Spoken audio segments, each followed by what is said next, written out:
दीक्षांत समारोह के मुख्य अतिथि एवं इसरो के पूर्व अध्यक्ष पद्म विभूषण डॉक्टर के कस्तूरीरंगन जी, उत्तर प्रदेश के माननीय उच्च शिक्षा मंत्री श्री योगेंद्र उपाध्याय जी,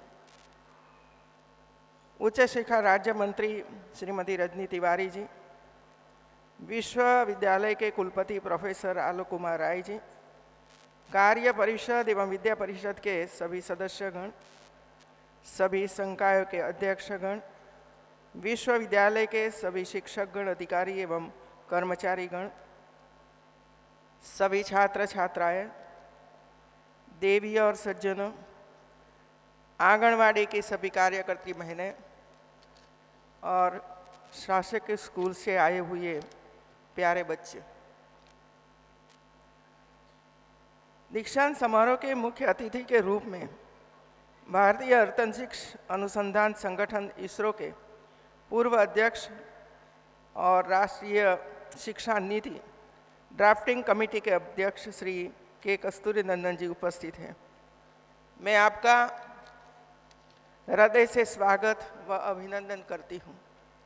आपने लगभग 35 वर्षों तक इसरो के साथ थे, जहाँ पर उन्होंने इसरो की शुरुआती उपग्रह प्रणालियों के डिजाइन और विकास पर काम किया तथा भारतीय की रिमोट सेंसिंग उपग्रह क्षमताओं को आकार देने में महत्वपूर्ण भूमिका निभाई।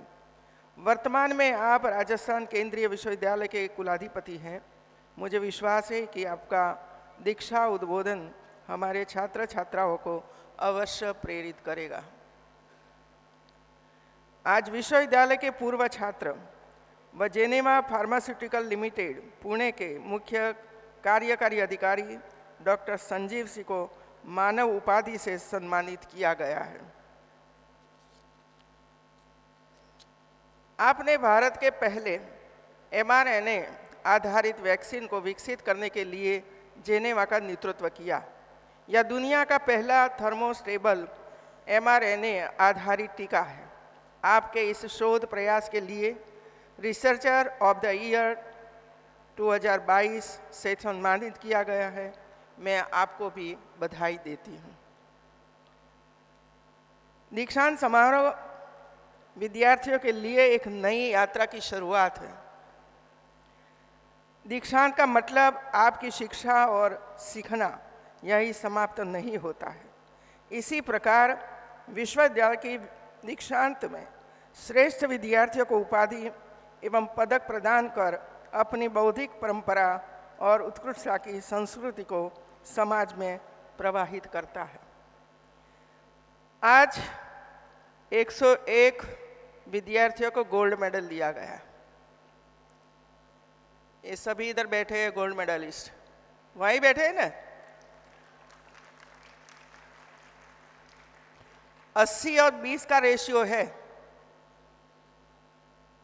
सही ना। 80% लड़कियां गोल्ड मेडल ले गई हैं। सब तालियां बजाओ भाई। और 20% हमारे लड़के ले गए हैं, उनको बहुत बहुत बधाई।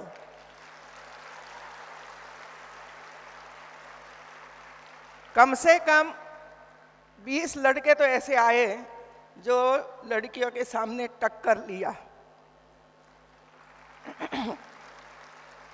जो वो न होता, ये 20 स्टूडेंट ने इतनी मेहनत ना की थी होती तो 100% गोल्ड मेडल लड़कियां ही ले जाती। और इसी वजह से हम सब साथ मिलकर महिला शक्ति का सम्मान करें। सब खड़े हो जाए और महिलाओं को विदाई तो सम्मान कीजिए, सब खड़े होकर उसे, और तालियों से उनको सम्मानित करिए मित्रों। उस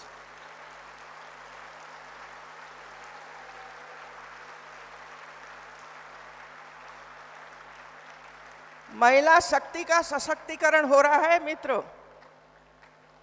जो हमारे प्रधानमंत्री चाहते हैं कि महिलाओं का सशक्तिकरण होना चाहिए। ये महिला सशक्तिकरण का अद्भुत एक घटना है मित्रों।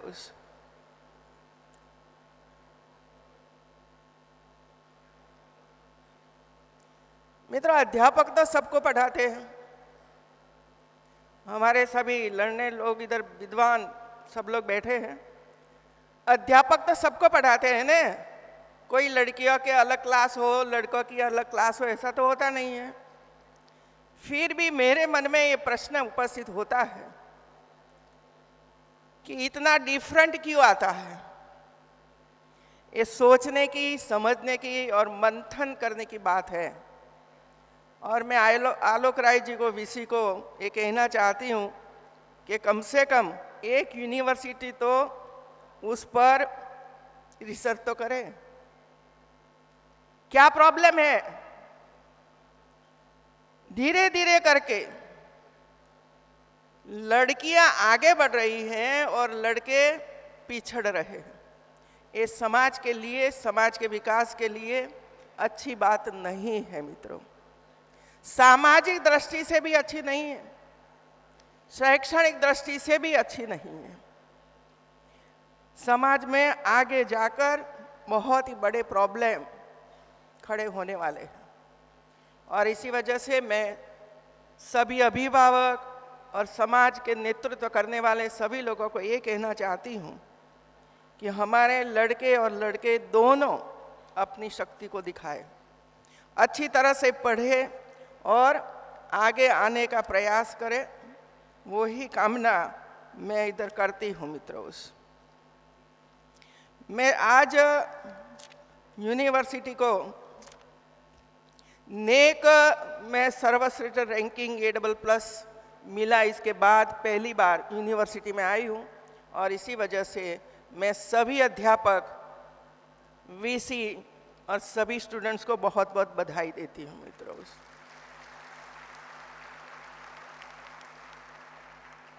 अभी एक अच्छी बात हो गई, 4 दिन पहले गोरखपुर विश्वविद्यालय नेक में भी A++ उन्होंने हासिल किया है, उनको भी मैं इधर से बधाई देती हूँ मित्रों। मुझे प्रसन्नता है कि अब प्रदेश के विश्वविद्यालयों की शैक्षणिक गुणवत्ता में सुधार होने से नेक रैंकिंग की उच्च श्रेणियां प्राप्त हो रही है। नेक रैंकिंग प्राप्त होना अकादमिक उत्कृष्टता, शिक्षकों, छात्रों की श्रेष्ठता एवं कुलपति के प्रभावशाली नेतृत्व का परिचायक है। मुझे विश्वास है कि हमारे विश्वविद्यालय उत्कृष्टता की अपनी श्रृंखला में निरंतर बढ़ोतरी करते रहे।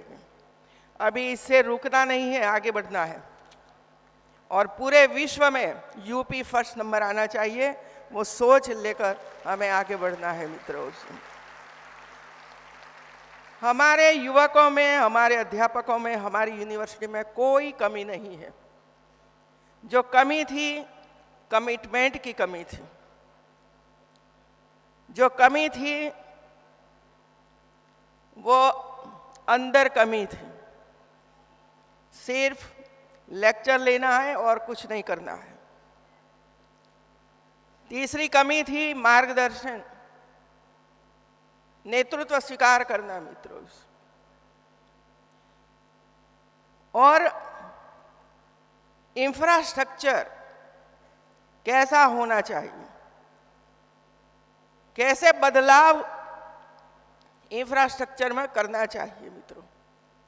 नई जरूरियातें क्या है, इसके हिसाब से सुविधा पैदा करनी चाहिए, उपलब्ध करानी चाहिए मित्रों। स्पोर्ट्स की दिशा में आगे बढ़ना चाहिए। वो ही देश का और विश्व का नेतृत्व हमारे स्टूडेंट्स जब कर रहे हैं तो स्वाभाविक है कि यूनिवर्सिटी भी और कॉलेज भी इस दिशा में आगे बढ़े। सांस्कृतिक प्रवृत्ति और परंपराओं, ये हमारी ताकत है मित्रों। और एक पीढ़ी से दूसरी पीढ़ी तक उसको आगे बढ़ाना है। हमारी कई कला ऐसी है जो लुप्त हो रही है, वो कला को भी आगे बढ़ाना है, जीवित करना है। हमारे जो गांव है, विलेज है, विलेज तक यूनिवर्सिटी को पहुंचना है।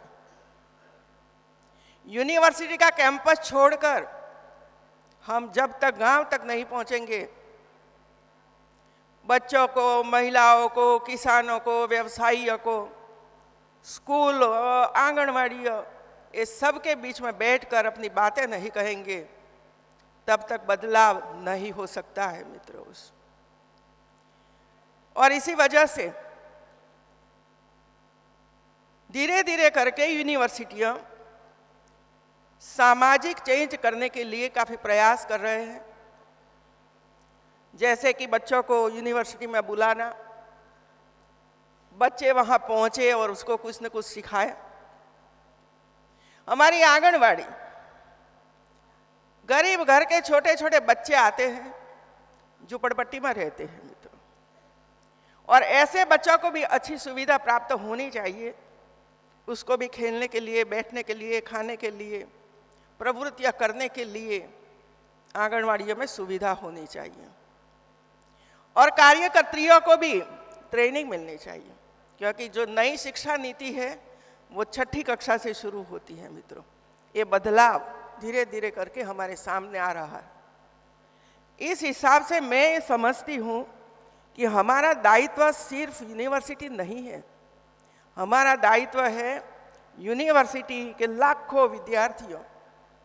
और मैं तो हिसाब करती हूँ मित्रों, मैंने देखा है कि यूपी में जितनी यूनिवर्सिटियाँ हैं और इसके साथ संबंध एफिलेटेड जितने कॉलेज हैं, शायद 40,000 से ज़्यादा है कॉलेज। प्राइवेट यूनिवर्सिटी काफ़ी है मित्रों। अब एक कॉलेज एक गांव को एडप्ट करता है और 5 साल तक सतत वहाँ प्रयास करता है। क्या एक बच्चा बिना पढ़े रह सकता है? क्या कोई बच्चा की अच्छी सारवार सुविधा उसको प्राप्त न हो, ऐसा हो सकता है? क्या गांव गंदा रह सकता है? गांव में पानी की सुविधा हम प्राप्त कर सकते हैं कि नहीं कर सकते हैं? गांव में हम पर्यावरण का काम कर सकते हैं कि नहीं कर सकते हैं?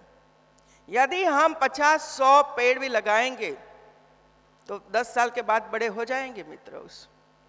तो पर्यावरण सुधारने का काम, स्वच्छता का काम, आंगनवाड़ी के बच्चों के साथ बैठकर खेलना, खाना, कुछ देना, ये हमारा कर्तव्य बनता है मित्रों। जब तक पूरा देश एक साथ जुड़ नहीं पाता है, तब तक सबका साथ, सबका विकास नहीं होता है मित्रों। इसका प्रयास सिर्फ प्रधानमंत्री करे ऐसा नहीं होना चाहिए। एक एक व्यक्ति का ये प्रयास होना चाहिए कि मैं किस तरह ये लड़की को या तो ये लड़के को, किस तरह ये बच्चे को किस तरह मदद कर सकता है। समाज आज देने के लिए तैयार है मित्रों, देने के लिए तैयार है। आज आंगनवाड़ी को आपने, आंगनवाड़ी में जो चाहिए वो शैक्षणिक किट आपने अलॉट किया। आज तक सिर्फ मैं सभी यूनिवर्सिटी के वीसी को, समाज के नेतृत्व करने वाले हमारे इंडस्ट्रीज वगैरह वालों को आज अभिनंदन करना चाहती हूँ कि उनके प्रयास से यूपी में 3,000 से ज़्यादा आंगनवाड़ी को, एक एक आंगनवाड़ी को 50,000 रुपये की शैक्षणिक किट प्राप्त हुई है मित्रों। कोई प्रयास नहीं किया है, सिर्फ मार्गदर्शन किया कि आप दीजिए, और हो रहा है मित्रों। इसी तरह टीबी वाले बच्चे, आप कल्पना कर सकते हो सबसे ज्यादा टीबी वाले बच्चे, टीबी वाले पेशेंट कहाँ है? यूपी में है। हमारा दायित्व है मित्रों, एक एक टीबी वाले बच्चे या तो युवा या तो मरीज हम दत्तक ले, उनको कुछ खाने के लिए प्रबंध करें। 6 महीने में मैं गारंटी के साथ बोलती हूँ कि 6 महीने के बाद वो टीबी में से मुक्त हो जाता है मित्रों, और पढ़ने के लिए स्कूलों में जाने लगता है, उसकी पढ़ाई अच्छी हो। एक और वो टीबी से ग्रस्त है, घर में निग्लेक्टेड व्यक्ति है, कोई उसके पास बैठने के लिए तैयार नहीं है, खाना पीना तो बाद में, और उसकी पढ़ाई रुक जाती है। तो वो ऐसे लाखों बच्चे आगे जाकर क्या करेंगे? आपको पता है क्या करेंगे आगे जाकर? और इसी वजह से मुझे खुशी है कि हमारी सभी यूनिवर्सिटियों ने किसी ने 25, किसी ने 50 बच्चों को गोद लिया है और वे उसको कुछ न खाने का प्रबंध करते हैं और उसके घर तक पहुंचते हैं। मित्रों, मैं अध्यापकों को भी अभिनंदन करती हूँ कि वे अपने बच्चों को तो ठीक रखते हैं, यूनिवर्सिटी में पढ़ाते हैं, लेकिन 1-2 बच्चों को भी टीबी वाले एडप्ट करके उनके घर पर पहुंचते हैं। मित्रों, आप सोचिए, एक अध्यापक, डॉक्टर, एक वीसी जब एक टोकरी लेकर ये बच्चों के घर पर पहुंचता है और उनके साथ बैठकर चर्चा करता है, वो देता है, फोटोग्राफ होता है, तो उसको कितना आनंद और गौरव होता होगा। वो ये सोचता है कि मैं तो मेरे बच्चों की ओर ध्यान नहीं रखती हूँ, लेकिन हमारे अध्यापक, ये हमारे वीसी टोकरी लेकर मेरे घर तक पहुँचे हैं खिलाने के लिए, वो टीबी में से मुक्त हो इसके लिए पहुँचे हैं। इतना प्रभावशाली घटनाएं मैंने सुनी है और रोमांच होता है। मित्रों, ऐसे जो काम कर रहे हैं लोग, तो ये टीबी में से लोगों को मुक्त कराने का काम भी हमारी यूनिवर्सिटी कर रही है। ऐसे कोई सिलेबस में नहीं आता है। मित्रों, कोई सिलेबस में ऐसा नहीं आता है, लेकिन सब कुछ सिलेबस में ही हो ऐसा थोड़ा है। सोचकर, समाज की समस्याओं को ध्यान में रखकर हमें काम करना चाहिए। मित्रों, देखिए, एक और हमारी यूनिवर्सिटियां, मेडिकल यूनिवर्सिटियां ये काम कर रही हैं। 9 से 14 साल की बेटियां कैंसर, आज कितनी महिलाएं सर्वाइकल कैंसर की भोग बनी हुई है, और एक छोटी लड़की, 30-32 साल की लड़की 2 बच्चों को छोड़कर मर जाती है कैंसर में, तो कितनी तकलीफ होती होगी। आज एक बेटी को मैंने पूछा, मम्मी पापा क्या करते हैं? तो लड़की ने मुझे बताया कि माँ नहीं है, पिताजी है। अब माँ नहीं है तो मैंने पूछा तो सभी जिम्मेवारी आपकी है? तो उसने कहा मेरी है। अब देखिए, वो 6 गोल्ड मेडल लाई है, 6 गोल्ड मेडल लाई है।